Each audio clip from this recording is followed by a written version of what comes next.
स्वागत है आज के इस वीडियो में। आज हम पढ़ेंगे हिंदी साहित्य का इतिहास।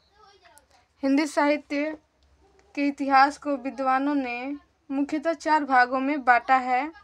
यह विभाजन समय के अनुसार साहित्यिक प्रवृत्ति के आधार पर किया गया है।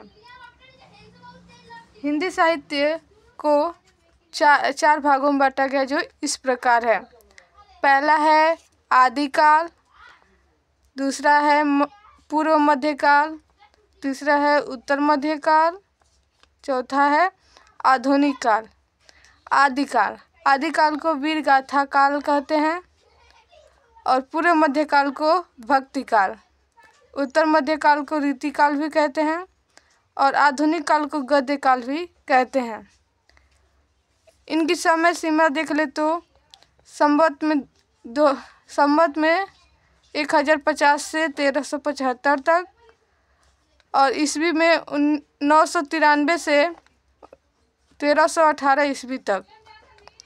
अब पूर्व मध्यकाल यानी भक्ति काल को तो संवत 1375 से 1700 तक और ईस्वी में 1318 से 1643 तक। और उत्तर मध्यकाल संवत में 1700 से 1900 तक और रीति काल जिसे उत्तर मध्यकाल भी कहते हैं वो ईस्वी में 1643 से 1843 तक। आधुनिक काल जिसे गद्य काल भी कहते हैं वो 1900 से अब तक यानी जो अभी वर्तमान में चल रहा है और ईस्वी में 1843 ईस्वी से अब तक। अब हम जानेंगे कि अब आपके मन में यह प्रश्न होगा कि इसका विभाजन किसने किया है।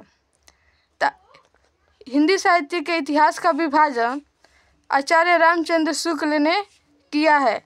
उन्हीं के विभाजन को मान्यता प्राप्त है। हर कवि उन्हीं के इसी विभाजन को स्वीकृति देते हैं। आज हम पढ़ेंगे सिर्फ आदिकाल के बारे में।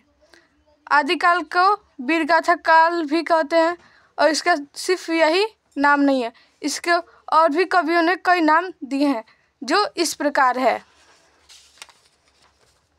आदिकाल का नामकरण कई कवियों ने किया है। जैसे आदिकाल नाम डॉक्टर हजारी प्रसाद द्विवेदी ने दिया है और वीरगाथा काल जो हमने पहले भी पढ़ा है, वीरगाथा काल आचार्य रामचंद्र शुक्ल ने। इसे आरंभिक काल भी कहते हैं।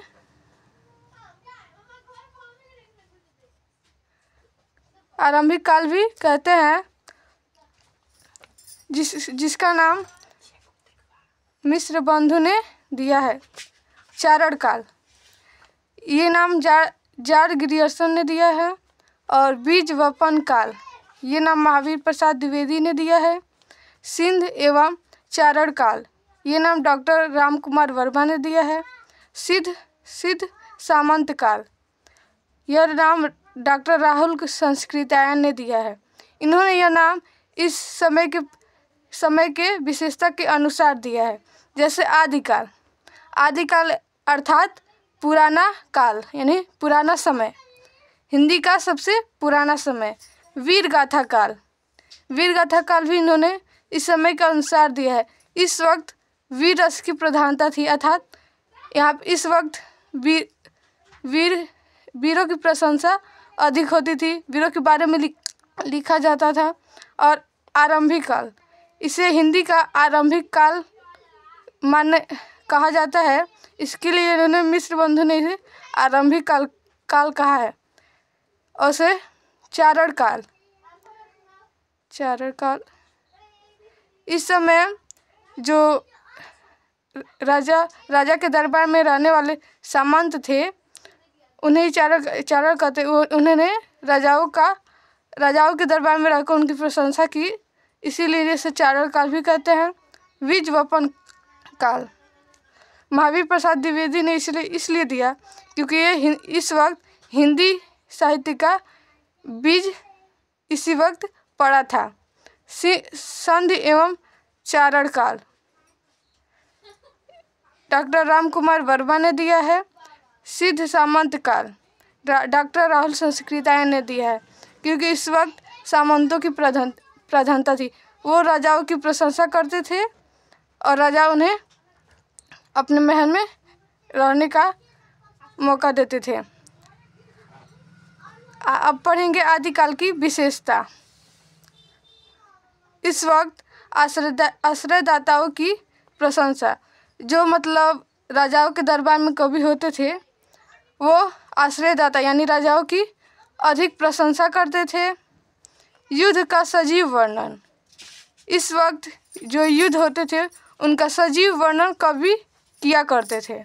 राष्ट्रीयता की भावना का अभाव, राष्ट्रीय यथा देश प्रेम की भावना का इस वक्त अभाव था।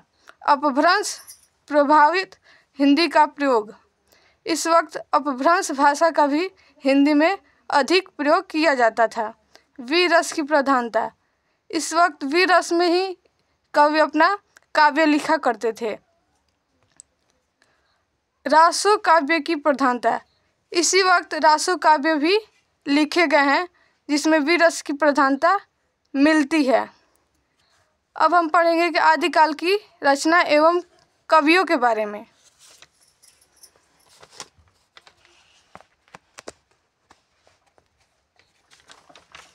आदिकाल की रचना एवं कवि, तो इसमें देखा जाए तो पहले है पृथ्वीराज रासो, जिसके कवि माने जाते हैं चंद्रवरदाई। खुमार रासो, जिसके कवि हैं दलपति विजय। हमीर रासो, जिसके कवि हैं सारंगधर। श्रावकाचार्य, जिसके कवि देवसेन माने जाते हैं। श्रावकाचार्य को ही हिंदी का पहली रचना मानी जाती है। कीर्तिलता और कीर्ति पताका, इसके कवि विद्यापति माने जाते हैं। और पहेलिया, मुकरिया, दो सुखने, ये रचनाएं हैं अमीर खुसरो की। अमीर खुसरो को पहेलियों का जनक माना जाता है। विशलदेव रासो, नलपति नाल। परमाल रासो, जिसे आल्हाखंड भी कहते हैं, इसके लेखक जगनिक हैं पदावली। यह विद्यापति द्वारा ही ये भी लिखा गया है। पाहुड़, यह रामसेन द्वारा लिखा गया है। आज की यह वीडियो समाप्त होती है। अगर आपको ये वीडियो पसंद आई तो लाइक एंड सब्सक्राइब ज़रूर करें और आगे कमेंट करें कि और कौन सी वीडियो बनाई जाए।